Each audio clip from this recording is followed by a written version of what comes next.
नव्या जुन्याचा मेळ घालून या ठिकाणी आपल्याला या राज्यामध्ये काम करावं लागणार आहे. ज्यांचा राजकीय प्रवास विद्यार्थी दशेत असताना NSUI पासून सुरू झाला. वयाच्या अवघ्या 28व्या वर्षी अहिल्यानगर जिल्हा परिषदेत सर्वात तरुण सदस्य म्हणून ज्यांनी प्रवेश केला.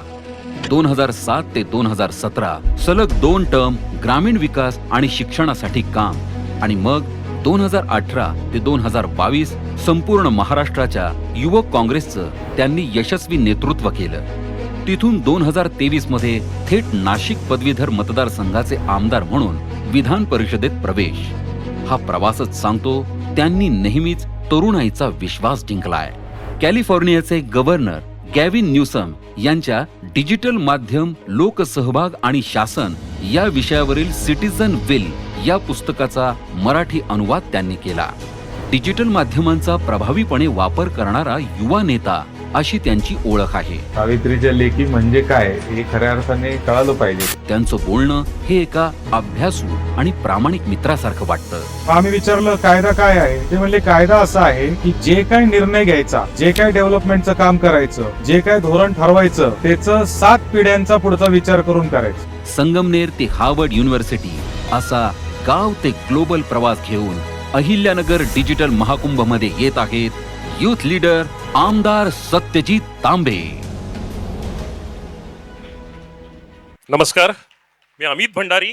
मी आयलो नगर प्रेझेंट्स अहिल्यानगर डिजिटल महाकुंभ मध्ये जोरदार टाळ्यांच्या गजरात स्वागत करूया सत्यजित तांबे यांचं. आजच्या दिवसाचं महत्व अनन्यसाधारण आहे. आज नगरमध्ये हा सोहळा होतोय, याचं स्थानमहात्म्य पण आहे आणि दिनमहात्म्य आहे. 8 नोव्हेंबर म्हणजे डिजिटल काळ ज्या वेळेला अस्तित्वात नव्हता, अशा काळात स्वतःला व्हायरल करणं, मराठी मनांवर अधिराज्य गाजवणाऱ्या पु ल देशपांडेंचा आज वाढदिवस आहे. जयंतीपेक्षा मी वाढदिवस म्हणतो, कारण आजही महाराष्ट्राचं हे लाडकं व्यक्तिमत्व आहे आणि आपल्या मनांवर त्यांची छाप आहे. त्यामुळे आज ह्या दिवसाला सेलिब्रेट करण्यासाठी नरेंद्र फिरोदिया सरांनी हा दिवस निवडला आणि तो आजच्या डिजिटल महाकुंभचा आहे. यासाठी एक जोरदार टाळ्या व्हायला पाहिजे असं मला वाटतं. दादा, मी तुम्हाला विनंती करतो, प्लीज बसा. खर तर पल्ल्याडहून उगवणारी काही माणसं असतात जी पल्ल्याडून येतात आणि आसमंत उजळवून टाकतात. तर मला असं वाटतं की त्यांच्यासाठी 1-2 ओळी आहेत खरं तर कवी ग्रेस यांच्या. काळोख उजळण्यासाठी जळतात जीवाने सगळे, जो वीज खुपसतो पोटी तो एकच जलधर उजळे. मला असं वाटतं की आजचा हा सोहळा ज्यांच्यामुळे रंगतोय अशा नरेंद्र भाई फिरोदिया यांच्यासाठी जोरदार टाळ्या झाल्या पाहिजेत. आणि आपण मुलाखतीला सुरुवात करूया, कारण खऱ्या अर्थानं गाव ते ग्लोबल असं म्हणणारा ग्लोबल आयकॉन आपल्या सोबत आहे. सतीश दादा, या सगळ्यामध्ये मला महत्वाचं काय वाटतं की ओव्हरऑल आत्ताच्या घडीला युवा राजकारण किंवा ओव्हरऑल राजकारण म्हटल्यावर ना एक शब्द फार अभावाने वापरला जातो, तो म्हणजे अजातशत्रू. आजच्या घडीला यारो का यार आणि हक्काचा माणूस असं कॉलेज विश्वापासून आत्तापर्यंत ज्याला म्हटलं गेलंय, असं तुमच्या जवळच्या मित्रांपासून सगळ्यांनी तुम्हाला अजातशत्रू म्हटलंय. आजच्या ह्या सगळ्या गोष्टींमध्ये नगर ते हार्वर्ड असा प्रवास केल्यानंतर त्या सीमा धुसर आणि पुसट करत जाणं आणि स्वतःच्या कक्षा रुंदावणं, कशा अर्थाने या डिजिटल युगात तुम्ही बघता या सगळ्या गोष्टीला? सर्वप्रथम तर या डिजिटल महाकुंभामध्ये मला बोलवलं त्याबद्दल आय लव्ह नगर आणि नरेंद्र भाई आणि त्यांच्या सगळ्या टीमचे मी आभार मानतो. आणि विशेष करून अमित भंडारी मुलाखत घेणार आहे म्हणून मी जरा जास्त खुश झालो.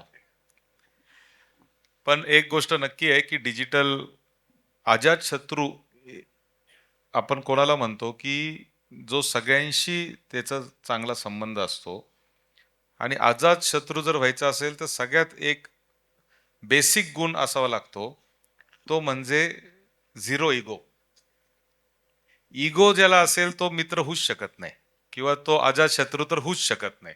आणि इगो जर सोडायचा असेल तर आपल्याला आपल्याही मर्यादा कळायला पाहिजे आणि समोरच्याचेही स्ट्रेंथ आणि मर्यादा आपल्याला कळायला पाहिजे. आणि मला असं वाटतं की डिजिटल युगामध्ये आणि विशेष करून जसं जसं आपण मोठे होतो, परदेशात जातो, शिकतो किंवा बाहेर जितक्या लोकांशी भेटतो, बोलतो, मोठ्या लोकांबरोबर इंटरॅक्ट करतो, तेव्हा आपला इगो हळूहळू हळूहळू गळून पडतो आणि मग माणूस जो आहे तो रिअल त्याचं जे स्वरूप आहे ते बाहेर पडायला लागतं आणि त्याच्यातूनच तो अजातशत्रू होतो.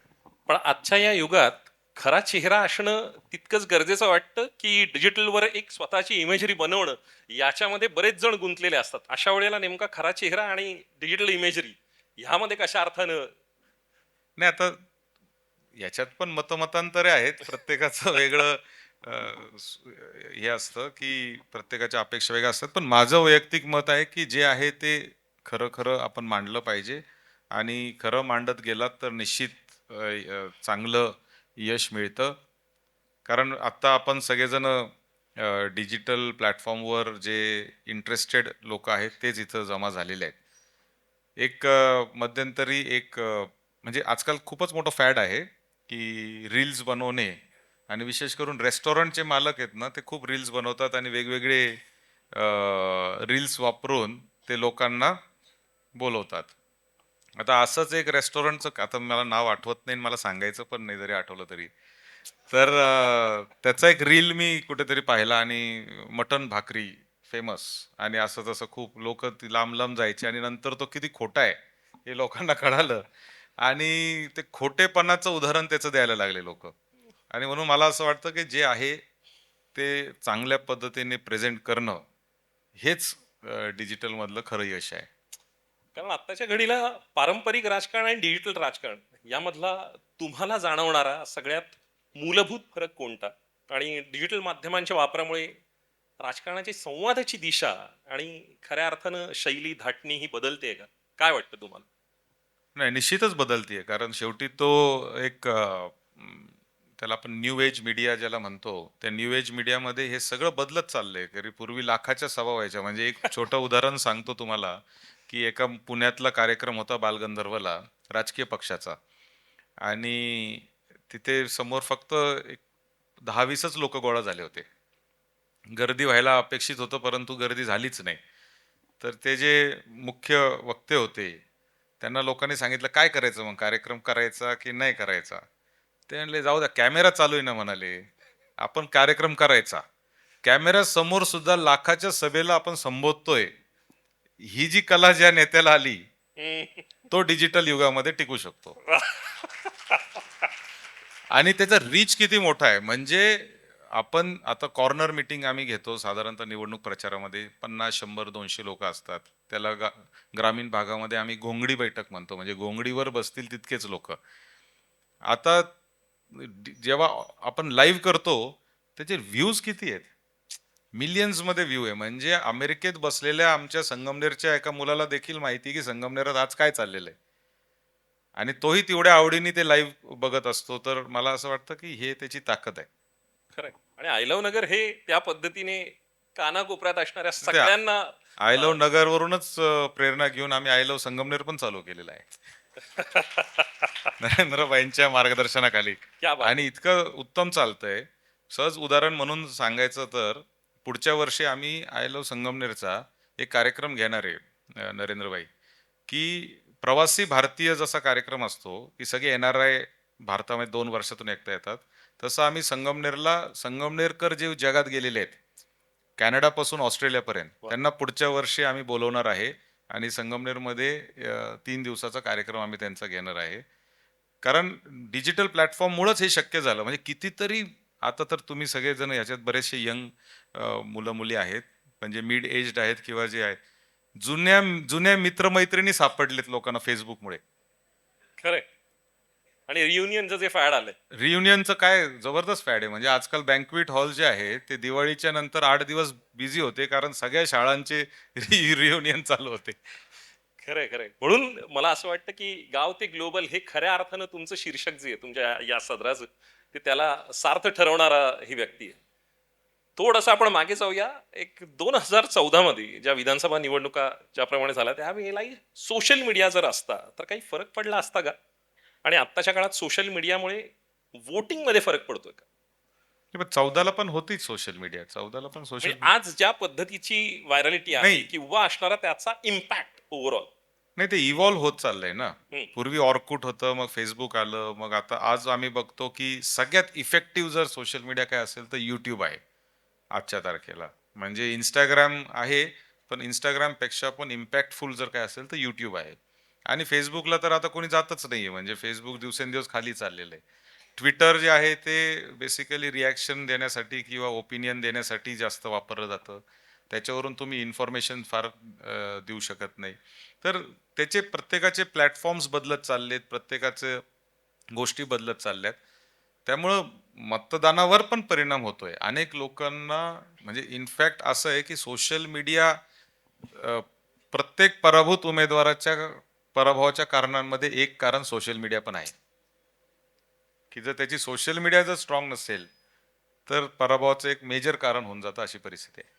एक राजकारणी म्हणून हा सोशल मीडिया वापरत असताना नेमकी काय काळजी किंवा डूज अँड डोंट्स हे नेमके काय असावेत, काय तुम्ही त्याचं भान बाळगता, कशा पद्धतीने?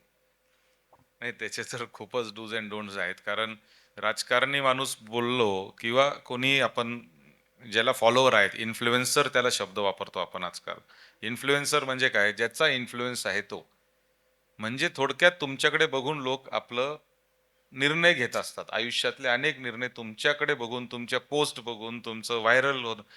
तुम्ही जबाबदारीनेच वागलं पाहिजे. तुमच्याकडून चुकीचं स्टेटमेंट जाणं, तुमच्याकडून एखादं समाजामध्ये तेढ निर्माण करणारं जाणं किंवा तुमच्याकडून एखादी खोटी माहिती जाणं, हे त्याचं आयुष्य उद्ध्वस्त करू शकतं. आणि म्हणून मला असं वाटतं की जे जे इन्फ्लुएन्सर आहेत त्यांनी ह्याचं भान ठेवणं अत्यंत गरजेचं आहे. तुम्हाला फॉलोअर आहे म्हणून तुम्ही कसंही वागायचं हे चालणार नाही. खरंय. फॉलोअर असल्यावर उलट जबाबदारी वाढली की तुम्ही कंटेंट देताना तो करेक्टच दिला पाहिजे. तो चुकीचा कंटेंट आजकाल मी बघतो कोण सगळ्यांचे के मध्ये फॉलोअर्स आहेत आणि कशाचे व्हिडिओ टाकतात. आणि म्हणजे डायटिशियन आता मला ल्यूक क्युटिनोचं पुस्तक दिलं आता इथे, की डाएटमध्ये तर अशी परिस्थिती आहे की काही प्रयोग सांगतात ते, आणि डेस्परेट झालेले जे लोक आहेत ते काही पण करतात.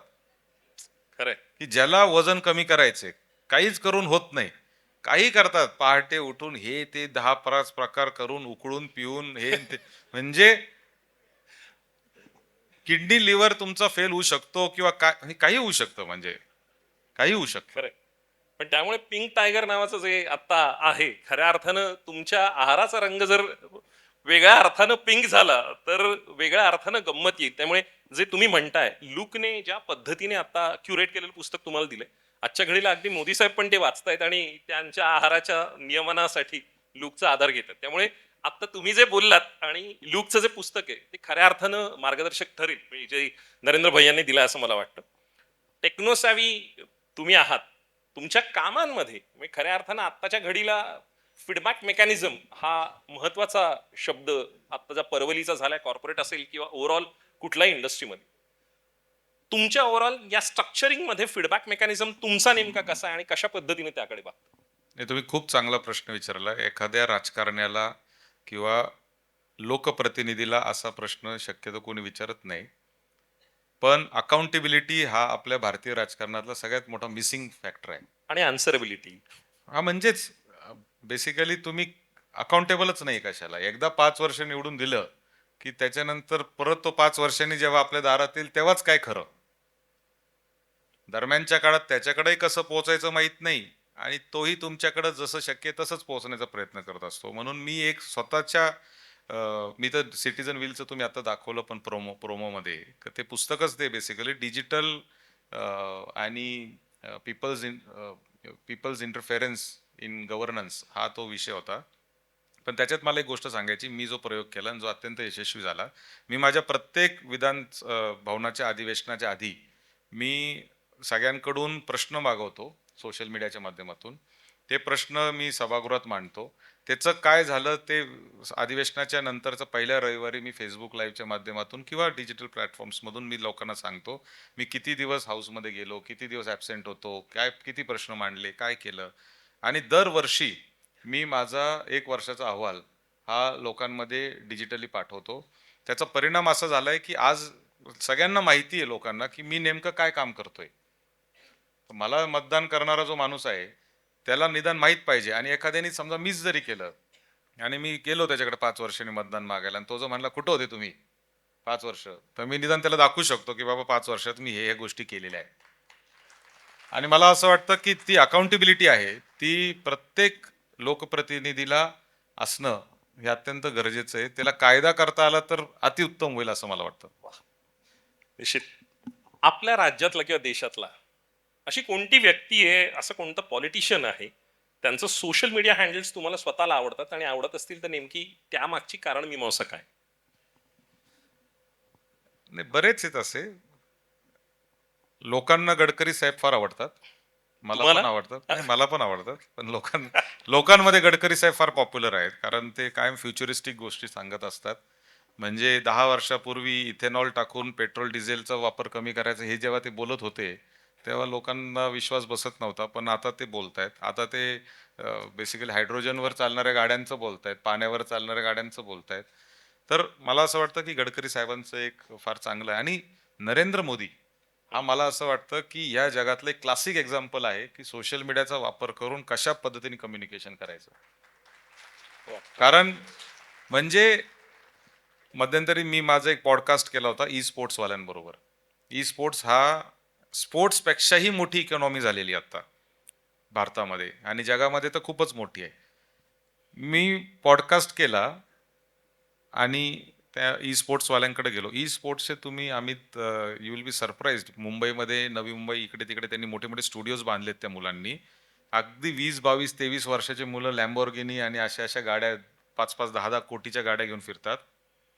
एक 100-100, 200-200 कोटीचे त्यांचे टर्नओव्हर आहेत. आणि ई स्पोर्ट्स म्हणजे गॅमलिंग नाही. ई स्पोर्ट्स म्हणजे ऑनलाईन गेमिंग. पण त्याचा अर्थ गॅमलिंग नाही येतो किंवा त्याच्यामध्ये पैसे नसतात. ते स्पोर्ट्स असतात आणि ते आता ऑलिम्पिकनी रेकग्नाइज केले आणि ह्यावेळेसच्या ऑलिम्पिकमध्ये बक्षीस म्हणून नव्हे परंतु ते इंट्रोड्यूस करणार आहेत ई स्पोर्ट्सला. पण मुद्दा सांगायचा मला काय आहे की ह्या ई स्पोर्ट्स वाल्यांबरोबर 1 वर्ष आधीच मोदीजींनी पॉडकास्ट केलेला आहे. तुम्ही पाहिला की नाही मला माहित पाहिलं नाही. नाही. पण सगळे यंग क्राऊड जे 18 ते 20 वाले होते त्यांना मोदीजींनी पीएम हाऊसमध्ये बोलवलं आणि तिथे त्यांच्याबरोबर 1 वर्ष आधीच पॉडकास्ट केलेला आहे.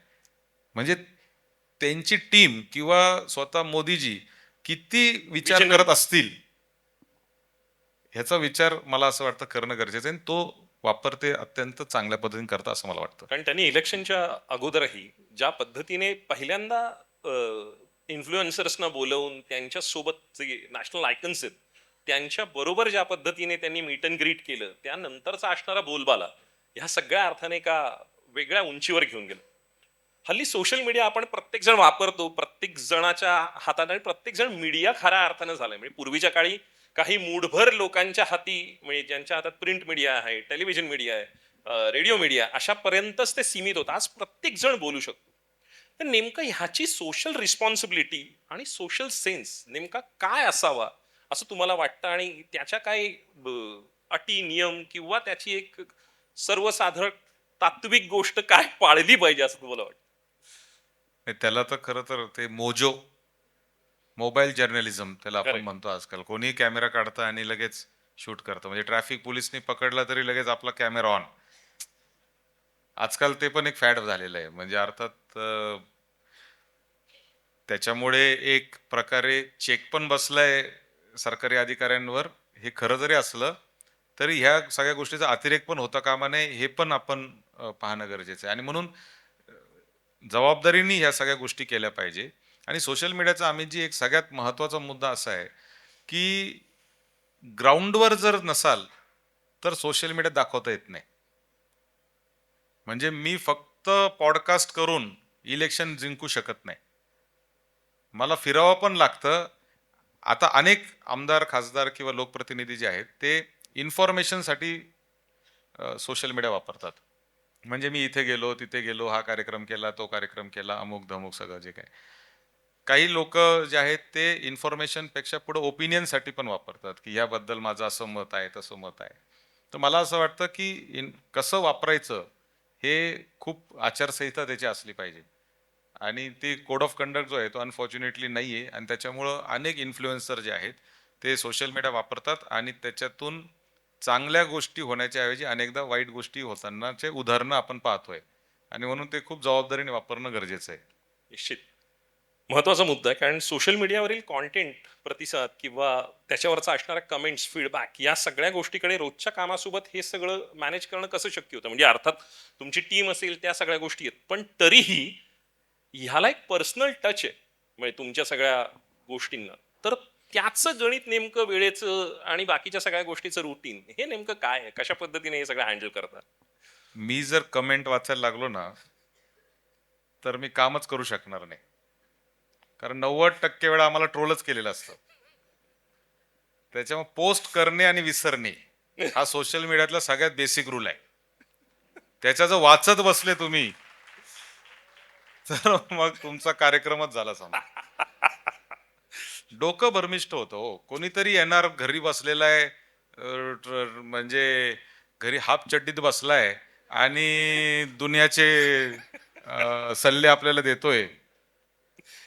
पुलंचं याच्यावरचं महत्वाचं वाक्य आहे. पुलं म्हणतात की आपण उंदीर मारण्याच्या खात्यात डिपार्टमेंटमध्ये आहोत आणि आपण बोलतो अमेरिकेच्या राजकारणाबद्दल.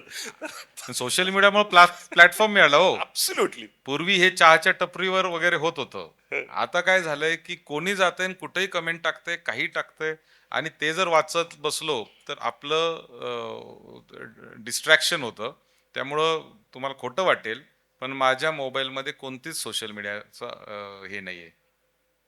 मी सोशल मीडिया बघतच फक्त ट्विटर आहे, म्हणजे ज्याला एक्स आता म्हणतो ते, कारण तो that is fastest source of news असं आपण मानतो त्याला. त्याच्यामुळे ते वापरतो. बाकी मी कोणताही सोशल मीडिया माझ्या मोबाईलवर नाही. मी इंस्टाग्रामवर खूप ऍक्टिव्ह आहे पण स्वतः माझ्याकडे अकाउंट नाहीये. म्हणजे अकाउंट नाही म्हणजे मी सांभाळत नाही ते. म्हणजे हे इतकं महत्वाचं आहे की स्वतः आळवाच्या वरलं जे दव असतं, जे स्वतः तिथे अस्तित्व तर दाखवतं मोत्यासारखं, पण त्याच्यामध्ये भिनून जात नाही. तर हे जे निरक्षीर विवेक तुम्हाला आहे नाही, त्याचं पण जो- कारण आहे. अमित, एकदा काय झालं की मी मुंबईहून निघालो संगमनेरला यायला, आम्हाला साधारणतः 5 तास लागतात. मी तिथं ट्रॅफिक वगैरे तुम्हाला तर माहिती आहे, आता 5 तास लागतं म्हणजे सरळ सरळ आलो तर कधी कधी ते 50ही तास लागू शकतात. पण मी रस्त्यानी इंस्टाग्रामचे रील्स बघायला लागलो. 5 तास मी रील्स बघत होतो आणि मी संगमनेरला कधी पोहोचलो मला कळलं नाही आणि त्या दिवशी रात्री मी निर्णय घेतला की हे डिलीट करणं फार गरजेचं आहे. आणि मी ते डिलीट करून टाकलं. निश्चित. म्हणजे ह्याला राजहंस ज्या पद्धतीने निरक्षीर विवेक म्हणतात त्याला प्राज्ञ मराठीत, म्हणजे दूध दूध का दूध और पाणी का पाणी हे सोप्या मराठीत. तर त्या पद्धतीचा तुमच्याकडे तो आहे आणि पदोपदी तो जाणवत असतो. AI, डेटा अनालिटिक्स आणि सोशल लिसनिंग यासारख्या नव्या साधनांचा राजकारणात कसा वापर व्हावा असं तुम्हाला वाटतं? नाही, एकदम महत्वाचा प्रश्न आहे. आता इथं बरेच जण इन्फ्लुएन्सर बसलेत. सोशल लिसनिंग हा सगळ्यात इम्पॉर्टंट टूल आहे जो सगळ्यांनी वापरला पाहिजे. तो खूप महाग पण आहे, परंतु त्यातले छोटे छोटे आता स्वस्तातले व्हर्जन्स पण आलेले आहे, कारण तो 100% पेड आहे. परंतु सोशल लिसनिंग वापरणं आणि एकाच डॅशबोर्डवर तुम्ही पूर्ण तुमचं लोकांचं काय मतं आहेत ते करणं, मला असं वाटतं निर्णय घेण्यासाठी ते आम्हाला फार उपयोगात पडतं. कोणते प्रश्न मांडले पाहिजे, कोणते मुद्दे लोकांमध्ये आहेत. लोकांना कधी कधी काय असतं की आम्ही समजा जे पॉलिसी मेकर असतो, आमदार खासदार हा तसा पॉलिसी मेकर आहे, धोरण ठरवणार आहे. तो धोरण ठरवताना तो काहीतरी धोरण त्याला असं वाटतं म्हणून तो करत असतो, पण लोकांमध्ये त्याच्या अपेक्षा आणि यांचं डिलिव्हरी याच्यात खूप मोठा गॅप असतो. तो गॅप जो आहे तो सोशल लिसनिंगमुळं कमी होऊ शकतो असं मला वाटतं. त्यामुळे त्याचा वापर हा सगळ्या बिझनेसेसमध्ये केला पाहिजे. ग्राहकांची काय अपेक्षा आहे हे समजणं, हे मला असं वाटतं की सगळ्यात महत्त्वाचं काम आहे. डिजिटल माध्यमांनी राजकीय संवादात प्रामाणिकपणा, ऑनेस्टी, पारदर्शकता, ट्रान्सपरन्सी आणि उत्तरदायित्व, अकाउंटेबिलिटी यांना कितपत बळ दिलंय खरं खरं असं तुम्हाला वाटतं? या सगळ्या तुमच्या हसण्यात आलंय पण तरी शब्दात आलं तर आम्हाला आवडेल. नाही, हे 100% शक्य नाही. ही वस्तुस्थिती आहे की तुम्ही जर खरं बोलायला लागलो, म्हणून मी तुम्हाला त्या दिवशीच मला ज्यावेळेस आय लव्ह नगरच्या टीमने सांगितलं की असं असं कार्यक्रम आहे आणि तुम्हाला यायचं आहे, मला पॉलिटिकल असेल तर मी काय बोलणार नाही. म्हणले का बरं? कारण माझे इतके पॉलिटिकल स्ट्रॉंग ओपिनियन्स आहेत की ते मी कुठं म्हणजे कधी द्यावे आणि कसे द्यावे हा माझ्या पुढे बऱ्याच वेळा प्रश्न असतो. आणि मग त्यामुळं मी बोललो की सध्या इलेक्शनचा माहोल आहे, आता तर काय पॉलिटिकल मला नाही नाही म्हणून मला बोलायचं नाही. नाही म्हणून मला कौतुक काय वाटतं तुमचं की अजातशत्रू हा शब्द जो मी वापरला त्या तुमच्या पुस्तकाच्या प्रकाशनाच्या प्रसंगी माननीय मुख्यमंत्री फडणवीस साहेब यांनी म्हटलं की अशा पद्धतीची युवा नेते हे आमच्यासोबत असणं गरजेचं आहे. तुमची मतं इतकी स्ट्रॉंग असूनही त्या सगळ्या गोष्टींना इतकं आपलंसं करावं असं वाटतं कुंपण पलीकडच्यांनाही हे फार महत्वाचं आहे. आणि कुंपण नेमकं आता ती सीमारेषा फार धुसर झाली आहे, नेमकं या कुंपणात कोण आहे आणि त्या कुंपणात कोण आहे हे आज म्हटलं तर उद्या विसरावं लागेल असं आहे. नाही, हे तर तुम्ही वैचारिक ओपिनियन्सच्या बाबतीत बोलताय, पण इन जनरल माझे खूप वेगवेगळे ओपिनियन्स आहेत राजकारणाच्या बाबतीमधले, राजकारण्यांच्या बाबतीमधले किंवा लोकांच्याही बाबतीमधले. तर मला असं वाटतं की बऱ्याच वेळा आपण आपले खरे मतं देऊ शकत नाही, ही वस्तुस्थिती आहे. आणि देण्याचा प्रयत्न आपण करायला पाहिजे, कारण शेवटी समाज आपल्याकडे बघत असतो. तर आपण जेवढं स्पष्ट बोलू आणि चांगलं आणि खरं बोलू तेवढं चांगलं असतं.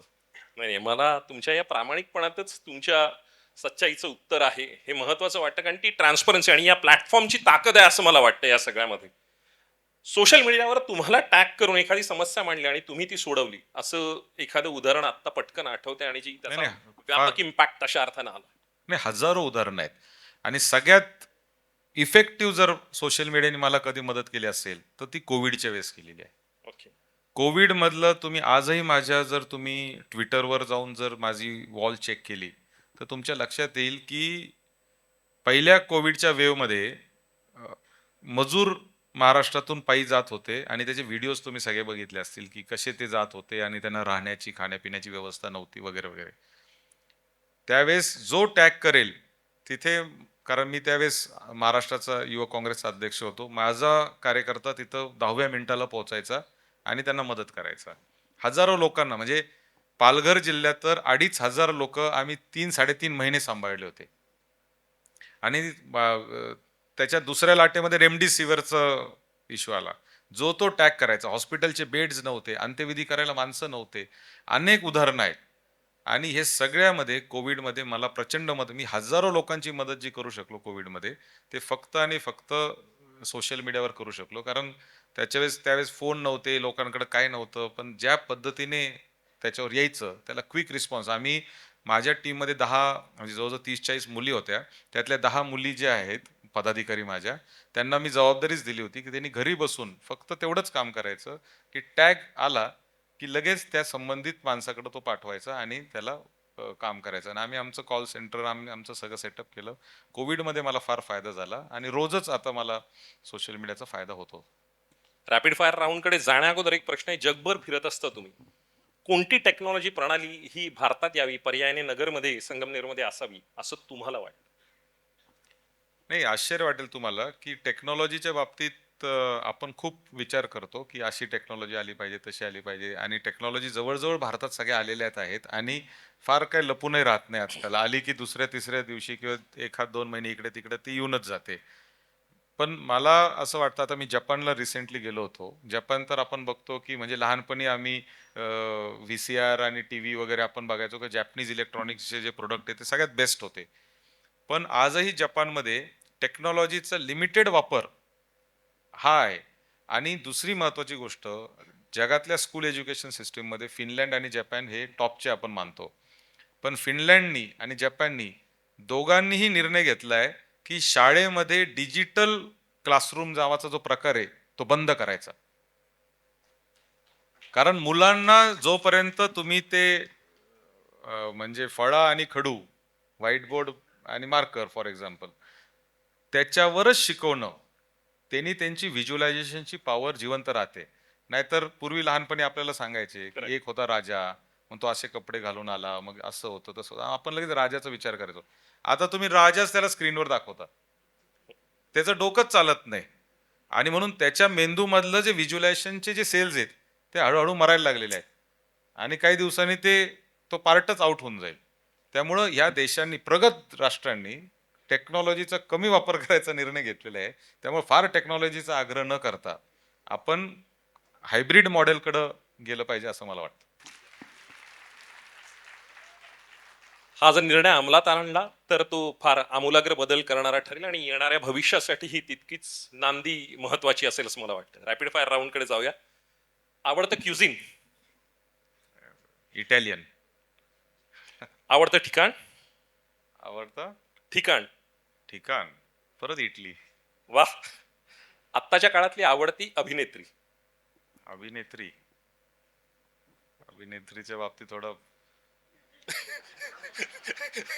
आठवतच नाही मला तसं खरं सांगायचं. वा.